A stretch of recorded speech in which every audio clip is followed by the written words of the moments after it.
మనంకి అప్పుడు నాసరా గారికి మీరేనా వేసింది?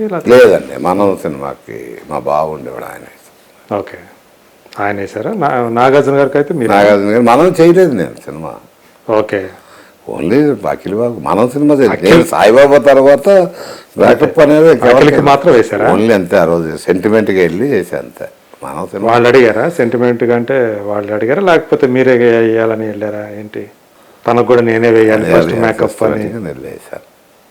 అంతే, మీ అంతటా మీరే ఇంట్రెస్ట్ చూపించి చేశారా? నేనే పోగొట్టుకోలేదు, పిల్లోడు కదా, ఇంతమందికి చేసి నాకు కూడా బాగోదు. సో అందులో ఒక చిన్న కనిపించబోతాడని తెలుసుకున్నారు అప్పుడు? తెలిసింది మీకు? అక్కడికి వెళ్ళిన తర్వాత తెలిసింది షూటింగ్ ఉన్న చోట బాలిక్ కానీ. అప్పుడు తెలిసింది ఏదో పని మీద 7 acres వెళ్ళానండి. అంటే యాదృచ్ఛికంగా దేవుడు అట్లా పంపించాడు, దేని మీద వెళ్ళా. అంత నాగేశ్వర గారు కూడా మాట్లాడారు. అంత ఆ రోజు నాగేశ్వర గారితో మాట్లాడుతాం, బాబుతో మాట్లాడుతాం, మళ్ళీ నాగేశ్వర గారితో చివరి రోజు అదేదో యాదృచ్ఛికంగా జరిగింది అట్లా. సో ఇప్పటికీ ఆ పిల్లలు కూడా అదే ఆధారంతో చూస్తుంటారా? 100%. పిల్లలే కాదండి, అన్నపూర్ణ స్టూడియోలో కూడా. అంటే అన్నపూర్ణ స్టూడియో అంటే ఆల్మోస్ట్ అంత స్వతంత్రత ఇప్పటికీ ఉంటుందా మీకు అది ఆ గౌరవం అక్కడ? ఇప్పుడు ఉంది కదండి, ఇప్పుడు ఎందుకు లేదు, ఉంది. అలానే చంద్రబాబు నాగార్జున గారు మానేశారని చెప్పి గేట్లే మూసారు కదా. ఇప్పుడు అంత వర్క్ అక్కడ చేసుకున్నారా? పోస్ట్ ప్రొడక్షన్ అక్కడే, డబ్బింగ్ అంతా అక్కడ, ఎడిటింగ్ డబ్బింగ్ అన్నపూర్ణ స్టూడియో. కాకపోతే మ్యాక్సిమం నేను అక్కడే, ఓపెనింగ్ అక్కడే, టీవీ షోస్ అక్కడే. అన్నపూర్ణ స్టూడియోస్ తోటి కూడా మీకు మంచి అనుబంధం ఎట్లా ఉండకుండా ఉంటుందండి. స్టూడియో కట్టినప్పటి నుంచి ఉన్నాను కదా. అన్నపూర్ణమ్మ గారు ఎలా ఉండేవాళ్ళు? నేను అన్నపూర్ణ అమ్మతో నేను ఎక్కువ ర్యాంపు లేను అమ్మతో. ఎందుకని? మేము ఇంటికి వెళ్ళేవాడు కాదండి, షూటింగ్ పని వరకు. ఇంటికే లేదండి, స్టూడియోలో ఆ పని చూసుకొని ఇళ్ళకి వెళ్ళేది ఉండదండి. ఇక మా అమ్మలమ్మతో కానీ వాళ్ళతో కానీ వెళ్ళినప్పుడు అమ్మ బాగున్నాను, ఇప్పుడు కానీ బాగున్నావు చంద్ర అంతా, అంతేగాని. సో ఆయనకి పర్సనల్ కాబట్టి అమ్మల గారు కొంచెం ఎక్కువ. వెంకట గారు మిషన్ జ్యోత్స్న గారు, మళ్ళీ వీళ్ళంతా బాగా ఈ తరంతో అయితే. ఓకే, అలాగే సుప్రియ గారు ఏదైనా హెల్ప్ కావాలన్నా చేసిన, చంద్ర ఏం కావాలో తీసుకోవాలి. సుప్రియ గారు కొంచెం స్ట్రాంగ్ ఉమెన్ అనుకుంటా కదా. డెఫినెట్గా ఉండాలి కదండి, మరి అంత సీఓగా చేస్తున్నప్పుడు స్ట్రాంగ్ లేకపోతే ఎట్లా? స్టూడియో అంతా తనే ఎక్కువ చూసుకుంటారు కదా. స్టూడియోని ఎంతమంది ఛాన్స్ నడపాలంటే డెఫినెట్గా స్ట్రాంగ్ ఉండాలి. సామ్రాజ్యం స్ట్రాంగ్గా ఉండకపోతే మరి అందరూ ఆడుకోరు, డెఫినెట్గా ఉండాలి. మీకు అన్నపూర్ణ స్టూడియోకి సంబంధించి ఏమన్నా గొప్ప అనుభూతులు ఏమైనా ఉన్నాయా? ఆ స్టూడియోతో అనుబంధం? గొప్ప అనుభూతులు అంతా జరిగినాయి ఏం లేవండి. ఆయనతో ట్రావెల్ చేయటమే గొప్ప కానీ అప్పటి నుంచి ఇప్పటి వరకు కూడా ఇంకా ట్రావెల్ చేయడం గొప్ప అనుభూతి కదండి. దీనికంటే ఇక అక్కడ ఏమేమి ఉంటాయి, పొద్దున్న వెళ్తాం, షూటింగ్ చేసుకుంటాం, వస్తాం అనుకుంటే మా ఎంత కామ్ గోయింగే తప్ప పెద్ద ఉండవు, ఏముంటాయి, బ్యాడ్ పొజిషన్ ఏముండదు, గొప్పగా ఏముండదు ట్రావెల్ లైఫ్. మీ కెరీర్లో ఆ ఫ్యామిలీని పక్కన పెడితే అక్కినేని ఫ్యామిలీని చాలామందికి చేశారు మీరు. ఆ తర్వాత కాలంలో అంటే మీకు ఎంతోమంది మీ చేతుల మీదుగా తొలి మేకప్ వేసుకొని స్క్రీన్ మీదకి వచ్చి, ఆ తర్వాత కాలంలో మిమ్మల్ని గౌరవించకపోతే బాధపడ్డ ఘటనలు ఏమైనా ఉన్నాయా? మిమ్మల్ని పట్టించుకోకపోవటమో? ఇప్పుడు ఉన్నాయండి, చాలా ఉన్నాయి. ఇప్పుడు నేను ప్రొడ్యూసర్, డైరెక్టర్ అయినతో ఉన్నాయి. అంటే మీ వాళ్ళ హెల్ప్ కోసం వెళ్తేనా? ఉన్నాయి కానీ అవి నేను ఓపెన్ అవ్వలేను, అవి మనసులో పెట్టుకోవాల్సింది. ఓహో, అంటే మీ సినిమా తీశారు, కొంచెం దీనికి ఇది చేసి పెట్టండి అని అడగడానికి వెళ్ళారు మీరు. ఇది ఏదన్నా అనుకోండి మీరు, ఇప్పుడు మన హెల్ప్ ఉన్నప్పుడు, మనం ఉన్నప్పుడు దేనికన్నా అది మనం బయట పెడతాం కరెక్ట్ కాదు. కానీ మీ మనసు డిఫరెంట్గా బాధ ఉంటుంది కదండి. నా కొడుకు కదండి, ఎంతో మందికి చేసినండి. చంద్రబాబు వచ్చి వాళ్ళ కొడుక్కి నేను అదే వేరే హీరో అనుకోండి, మా అబ్బాయి కదా, ఎంతోమందిని హెల్ప్ చేసినండి. నా కొడుకు దగ్గరికి వచ్చేప్పుడు ఎవరు హెల్ప్ చేయట్లేదు అంటే ఏముంటుందండి, ఒక ఆడియో ఫంక్షన్ అదో ఇది. నాగార్జున గారు చేయాల్సింది నాగార్జున గారు చేశారు, చైతన్య బాబు చేయాల్సింది చైతన్య బాబు చేశారు, అఖిల్ బాబు చేస్తున్నారు. మా వాళ్ళు అని కదా, బయట చెప్తారు, మా వాళ్ళు ఎంత చేసినా ఇప్పుడు చేస్తారు మా వాళ్ళు. కానీ బయట వాళ్ళ దగ్గర నుంచి అంత మీ హీరోయిన్ అనుష్క దగ్గరికి ఆమె నాకు ఒక ఫోన్ చేసిన కానీ లిఫ్ట్ చేయట్లేదండి. ఒక 5-6 నెలల నుంచి ట్రై చేస్తూనే ఉన్నా. అవునా? అదే ఆ నెంబర్ పోయిందో లేదో తెలియదు. మీకు తెలియ ఒకవేళ ఆ నెంబర్ పైన వేరే నెంబర్ ఉంటే ఏమో ఒక 6 నెలలు ఒక దగ్గర 1 సంవత్సరం నుంచి చేయట్లే. నేను ఫోన్ చేసినా లిఫ్ట్ చేయట్లేదు. మరి ఆమె ఏమనుకుందాం మన దగ్గర. అసలు అంటే మీ నెంబర్ ఉందో లేదో అంటే పలానా వాళ్ళు ఇవాళ ట్రూ కలర్ ద్వారా అయితే తెలుసుకోవచ్చు కదా, ఈజీగా కదా. ఇప్పుడు టెక్నాలజీ ఉంది. ఇప్పుడు ఒకటి కదా, ఎవరిని ఏమి అనే రోజులు కాదు. ఎవరి మెంటాలిటీస్ వాళ్ళు, ఎవరి పద్ధతులు వాళ్ళు.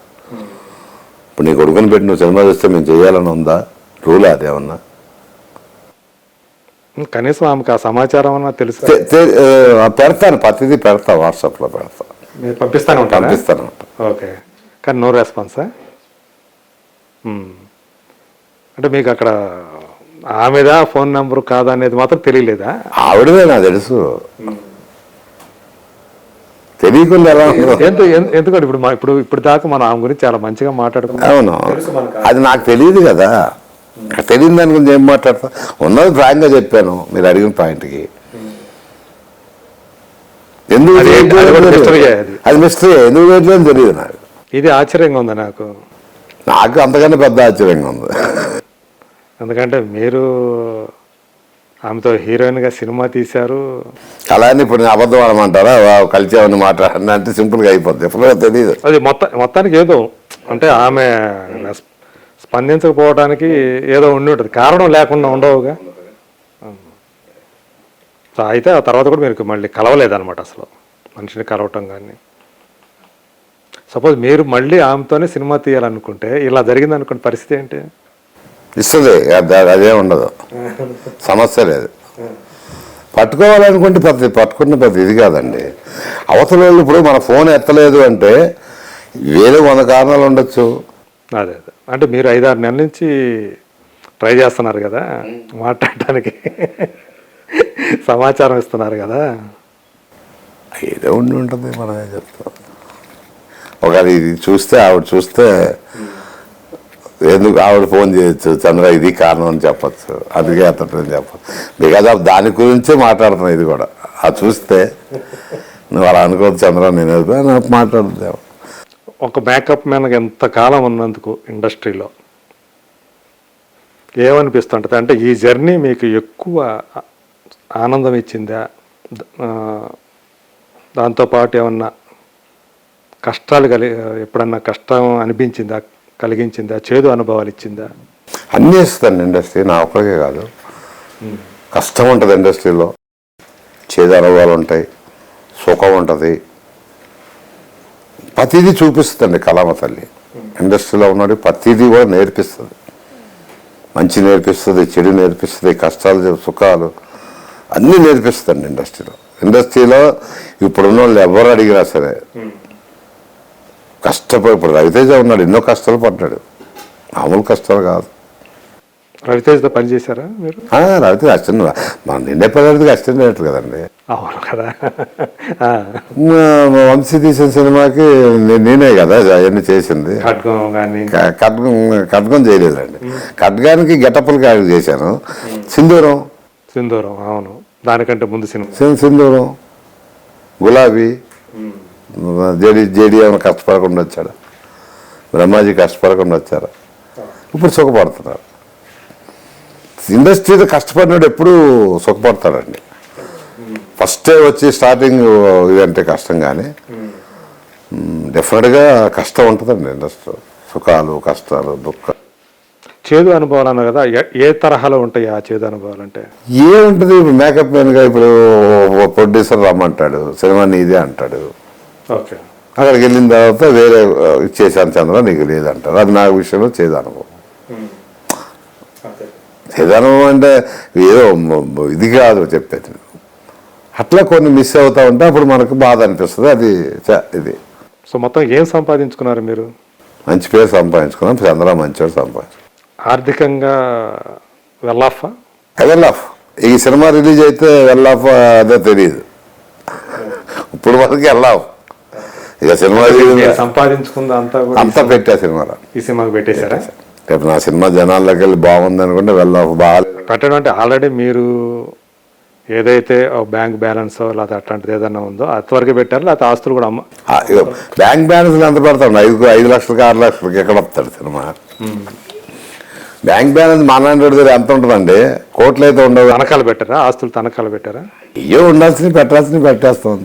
అంటే సినిమా అనేది అంత డేంజరస్ 100% గేమ్ అది. అవును లాటరీ. అవును అయితే అవుతుంది, లేకపోతే అంతే. పైగా ఏంటంటే మీరు అబ్బాయిని పెట్టి ఒక కొత్త అబ్బాయి, ఎవరికి తెలియదు ఇప్పుడు దాకా ప్రపంచానికి, మీరు గేమ్ ఆడుతున్నట్టు డేంజరస్ అంతే గేమ్ ఆడుతున్నట్టు అంతే కదా. అంతే. పైగా మీరే డైరెక్ట్ బ్లైండ్ గేమ్. బ్లైండ్ గేమే. మరి ఏంటి పరిస్థితి? ఏమాత్రం అటు ఇటు అయినా ఏముంది, అటు అయింది అనుకోండి, ఏ మిరపకాయ బజ్జీలో వేసుకుంటా. ఇటు అయింది అనుకోండి, కార్లో మామూలుగా ఇలాగే తిరుగుతా. ఇంకా అంతకంటే మనిషికి ఏమవుద్ది మూర్తి గారు? అది కాదు సార్, మనం పుట్టంగానే సంపాదించాల. మా ఫాదర్ నాకు 100 కోట్ల ఆస్తి ఇవ్వాల, నా కష్టార్జితం మీద చేసుకొని పెట్టాను. ఒక అంబిషన్ మీద దేవుడి దయ మీద పెట్టాను సినిమా బాగా తీశాను. పోద్ది అని ఎందుకు అనుకోవాలి? అనుకోకూడదు నిజానికి.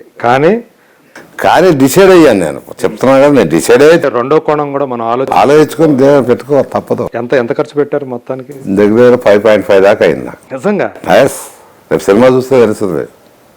చెప్తున్నా కదండి, అనంత శ్రీరామ్ ఏంటి, నేను చెప్పే పేర్లు ఏంటి, వాళ్ళ రిమండేషన్ ఎంత అనుకుంటున్నారు? ఎంత తీసుకుంటున్నాడు అనంత శ్రీరామ్? అవి చెప్పకూడదు, మనం చెప్తాను ఎంత తీసుకుంటాం అంటే ఏం చేస్తాం మనం, అవి బాగా చేయకూడదు కదా, చెప్పకూడదు కదా.